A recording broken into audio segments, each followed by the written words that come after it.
Hello' আজি জন্মদিন বুলি ৰাতিপুৱাই উঠিছোঁ। ৰাতিপুৱাই উঠি গা মূৰ ধুলোঁ, ধুই দিয়া মা দিয়া ফ্ৰকটো পিন্ধি এয়া ভগৱানৰ ওচৰত সেৱা ল'লোঁ। এইপিনে চাহ খালোঁ, চাহ খাই উঠি এইপিনে খুৰাহঁতে বনাই আছিল হাঁহৰ মাংস, এইপিনে দি আছে বৰষুণ।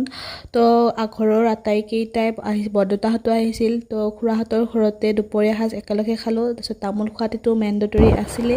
এয়া আবেলি লগৰজনীৰ লগত অলপ ওলাই গ'লোঁ। এইপিনে স্কুটিত তেল ভৰাই আমি এখন ৰেষ্টুৰেণ্টত গ'লোঁ। এই ৰেষ্টুৰেণ্টখনলৈ গৈ এয়া কেক কাটিলোঁ। কেক কাটি উঠি আমি খোৱাৰ কাৰণে বস্তুবোৰ অৰ্ডাৰ দিছোঁ। এইপিনে আহি পাল, বাট মোৰ ফেভৰেট আছিল এই ৰেষ্টুৰেণ্টখনত ইয়াৰ চেণ্ডউইচটো। বাট ইয়াৰ চেণ্ডউইচটো আহি পোৱাতে অকণমান দেৰি কৰিল, তাক ৰখি ৰখি বাট ফাইনেলি আহি পাল। চেণ্ডউইচটো খালোঁ। তো এইপিনে মোৰ বাৰ্থডেৰ চবতছে ফেভৰেট পাৰ্টটো হৈছে গিফ্ট আনবক্সিং কৰাটো।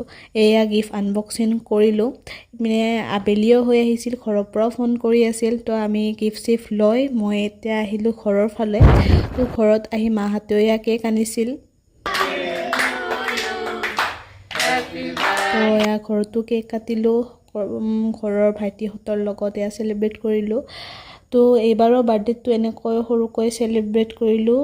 And thank you everyone for making my day so' special. আজিলৈ আহিছোঁ, বাই।